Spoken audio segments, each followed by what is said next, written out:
തൃക്കൂർ ആദൂരിൽ വീട്ടുകാർ സിനിമയ്ക്ക് പോയ സമയത്ത് വീടിൻ്റെ വാതിൽ പൊളിച്ച് 5.5 ലക്ഷം രൂപ കവർന്നു.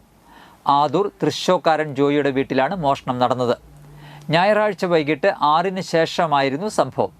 സിനിമയ്ക്ക് പോയ വീട്ടുകാർ രാത്രി 9-ന് തിരിച്ചെത്തിയപ്പോഴാണ് മോഷണ വിവരം അറിയുന്നത്.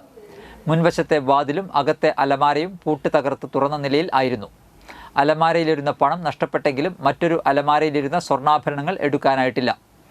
മറ്റ് മുറികളിലെയും അലമാരകളിലെയും വസ്ത്രങ്ങൾ വാരി വലിച്ചിട്ട നിലയിലാണ്. വീടിൻ്റെ പിറകുവശത്തെ വാതിലും തകർക്കാൻ ശ്രമിച്ചെങ്കിലും നടന്നില്ല. വാതിലിൻ്റെ പൂട്ട് തകർക്കാൻ ഉപയോഗിച്ചിരുന്നെന്ന് കരുതുന്ന പിക്കാസ് വീട്ടുമുറ്റത്തെ വാട്ടർ ടാങ്കിൽ ഉപേക്ഷിച്ച നിലയിൽ കണ്ടെത്തി. ഇതോടൊപ്പം ഒരു ജോഡി ചെരിപ്പും വാട്ടർ ടാങ്കിൽ ഉപേക്ഷിച്ച നിലയിൽ കണ്ടെത്തിയിട്ടുണ്ട്. സ്വകാര്യ ധനകാര്യ സ്ഥാപനം നടത്തുന്ന ആളാണ് ജോയി. വീട്ടുകാർ സമീപത്തെ വീടുകളുടെ നിരീക്ഷണ ക്യാമറകൾ പരിശോധിച്ചപ്പോൾ ഒരു കാർ സംശയകരമായ സാഹചര്യത്തിൽ കണ്ടിരുന്നു. പുതുക്കാട് പോലീസ് സ്ഥലത്തെത്തി സമീപത്തെ നിരീക്ഷണ ക്യാമറകൾ പരിശോധിച്ച് അന്വേഷണം ആരംഭിച്ചു. ഡോഗ് സ്ക്വാഡും വിരൽ അടയാള വിദഗ്ധരും സ്ഥലത്തെത്തി പരിശോധന നടത്തി. ഇന്നലെ അമ്പലൂർ ഫിലിമിന് പോയി. ഫാമിലികളെല്ലാവരും പോയിട്ടുണ്ടായിരുന്നു.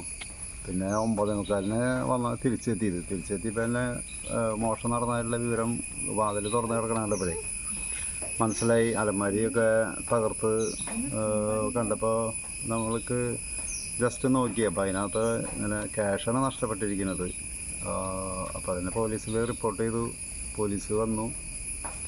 അവർ അതിൻ്റെ FIR ഇട്ടിട്ടുണ്ട്. പിന്നെ ഇന്നലെ തന്നെ രാത്രി 1 മണി വരെ പോലീസ് CCTVകളൊക്കെ പരിശോധിച്ച് ശേഷം FIR ഇട്ടു.